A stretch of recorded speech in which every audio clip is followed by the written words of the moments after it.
Buenos días, doctora. Muy buenos días, Raquel. Muy buenos días a todos mis compañeros del programa y a ustedes, desde luego, que están viéndonos siempre desde sus hogares. Bueno, quiero hacer un breve comentario respecto a lo que estaba trabajando Chiqui hace un momento. Y yo estoy de acuerdo con el televidente que llamó hace un rato. Realmente entiendo que aunque la realidad es que la Universidad Autónoma de Santo Domingo está politizada, ¿verdad? Esto no debería ser así, porque no debemos de olvidar que es una institución de educación superior, no es un escenario político, ¿ok? Y ni siquiera político, de politiquería, que es muy diferente, porque la política de por sí es un arte y es una ciencia maravillosa donde se administra lo de todos. Y sabemos que ahí no se logran ese tipo de cosas. Así que les animo a que más allá de pensar en cuál es el partido que apoya a los candidatos que están en el momento, pensemos quiénes son ellos, cuál es su perfil personal, cuáles son los aportes que ellos pueden hacer realmente, su nivel de liderazgo, este tipo de cosas, en vez de pensar quiénes los están apoyando o quiénes no. Tenemos que hacer una elección responsable, porque sabemos la gran importancia que tiene las elecciones dentro de nuestro recinto. Así que les invito a hacer un voto después de una reflexión crítica y después de pensar realmente qué es lo que necesitamos. Es insólito todas las dificultades que tenemos, todas estas huelgas y manifestaciones que interfieren con lo más importante que tiene la universidad, que es ese construir del conocimiento. Así que no debemos de olvidar qué es la UAS y tenemos que volver a su esencia. También en la línea de lo educativo, en el día de hoy, vamos a hablar de cómo resolver problemas en el aula, cómo resolver problemas en la parte educativa.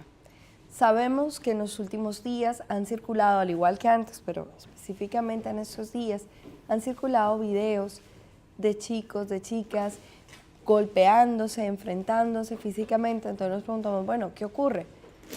Claro, esas son situaciones que se han presentado siempre, pero no con la frecuencia y la aceptación social, porque ese es el problema.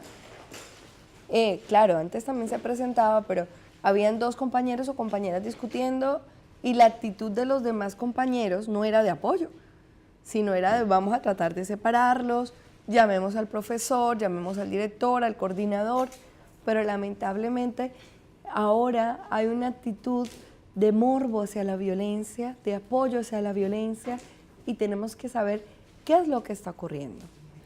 Y tenemos que aprender a manejar estas situaciones, no solo en el sector público, no solo las escuelas y los liceos y las estancias, estamos hablando también del sector privado, que bastantes errores que también cometen en el manejo de casos difíciles con los estudiantes.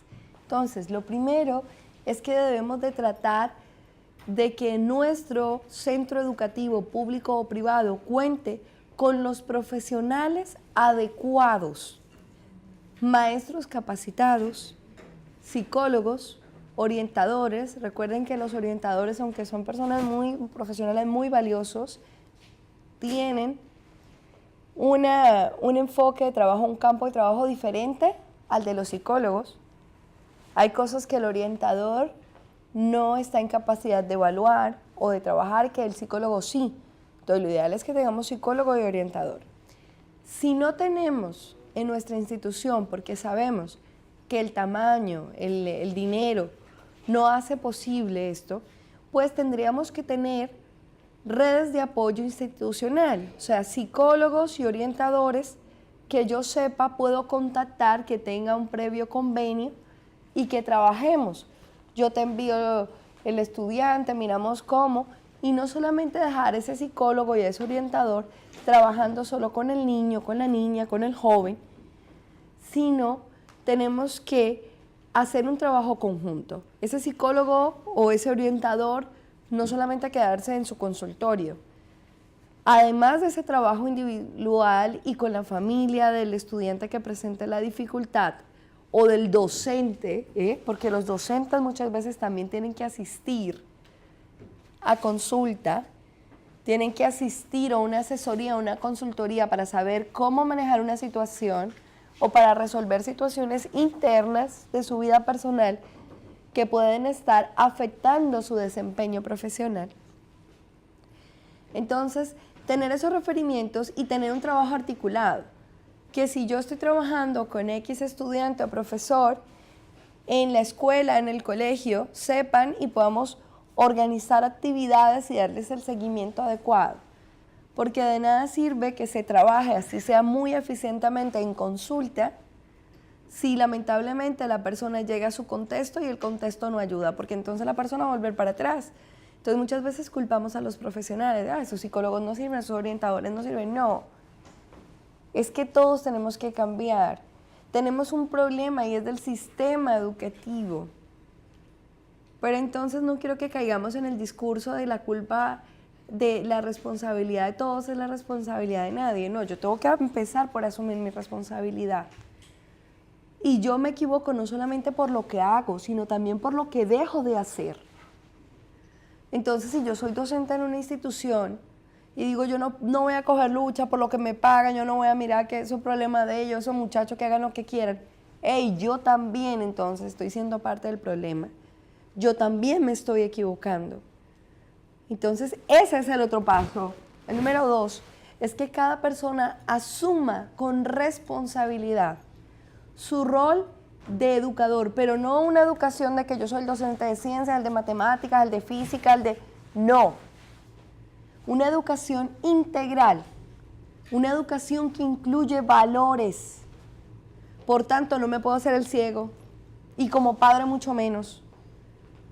Esa apatía que generalmente hay de pertenecer a las asociaciones de padres, yo nunca tengo tiempo, yo no otra cosa, también hace que las cosas no se solucionen de la manera debida, porque los padres podemos ser mediadores, podemos también estar supervisando, auditando que se utilicen de manera adecuada los recursos que tiene la institución educativa, que se le dé el trato adecuado y justo a cada uno de los miembros de la institución educativa. Como estudiantes también tener una actitud activa, cuestionadora, reflexiva, pero reflexionar no es únicamente decir esto está mal, es proponer también y proponer cosas en concreto.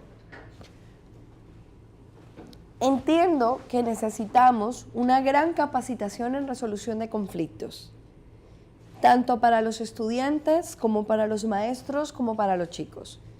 Lo primero es que debemos de enseñarles que nunca, ni en el colegio, ni en sus casas, ni en ningún contexto yo puedo hablar cuando yo esté alterado o alterada.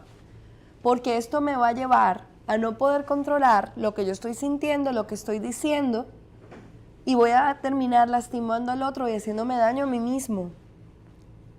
Segundo, cuando hay un problema que es reiterativo, tenemos que tener un mediador, pero tiene que ser una persona capacitada y neutra, que escuche las dos partes, que los haga escuchar al otro en silencio, en actitud de respeto, con una escucha activa, reflexionando. Una persona que tenga la capacidad de poner al otro en los zapatos del otro que está en conflicto. ¿Cómo me sentiría yo si fuera el otro? Eso es lo que flexibiliza, eso es lo que genera reflexión. ¿Cómo me sentiría yo si me hubiera hecho esto? ¿Cómo hubiera reaccionado yo si me hubieran hecho esto? Para que el otro entienda cuál es la situación. Lo otro es que no podemos crear como norma que está bien la violencia, que es común, que es normal, que si eso es lo que ven los muchachos en el barrio, pues obviamente van a venirlo a hacer aquí, que eso es lo que ven en la televisión, que todos los días hay atracos, que No. Si normalizamos la violencia como un elemento cultural, vamos a estar condenados a vivir como un país violento y no lo somos. Por tanto, los discursos que deben de haber es de cultura de paz.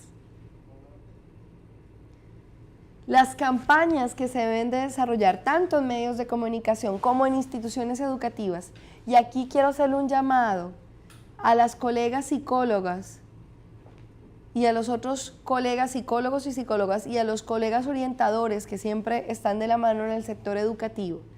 La elaboración de campañas, de proyectos, pero no es no a la violencia, es sí a la cultura de paz, porque tenemos que instaurar una cultura y un lenguaje de paz, porque si no, estamos legitimando la violencia. Entonces, en vez de ayudar a que las cosas mejoren, empeoran.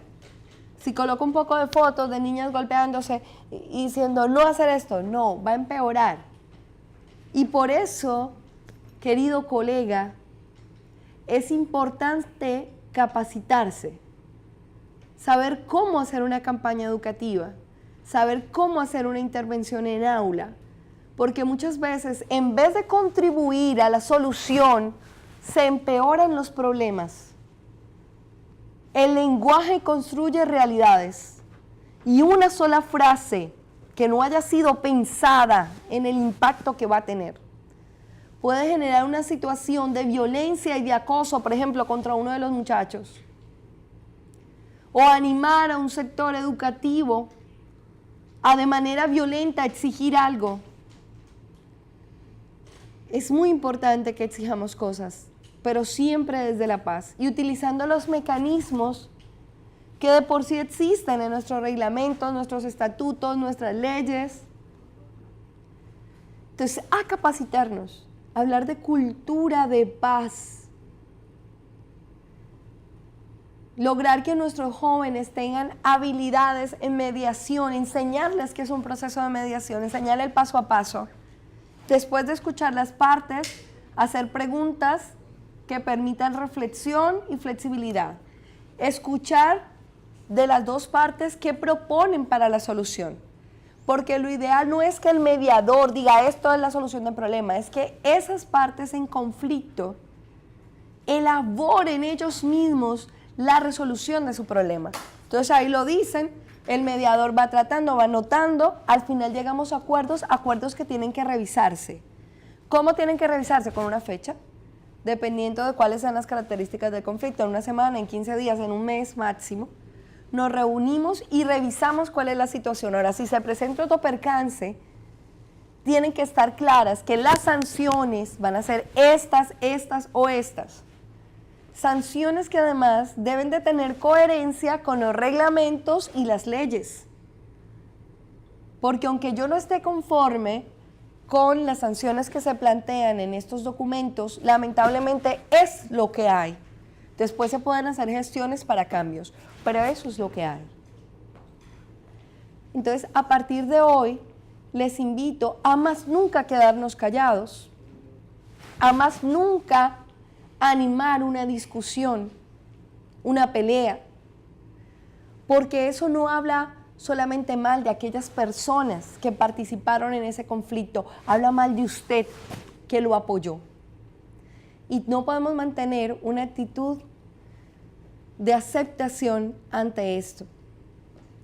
Entonces, amigos, espero que recordemos siempre esto, la importancia de la cultura de paz y animar a todos los educadores, psicólogos, orientadores y demás personas que están en instituciones educativas, públicas y privadas, que hagamos una campaña para la cultura de la paz. Vamos a construir un nuevo país. Muchas gracias por estar con nosotros. Recuerden que para consultar este o cualquier otro problema individual de la familia, de las organizaciones, estoy ubicada en el Centro Materno Infantil del Nordeste. Pueden pedir su cita al 588-7080. Muchísimas gracias por estar con nosotros y nos vemos el próximo viernes acá en Diagnóstico Social.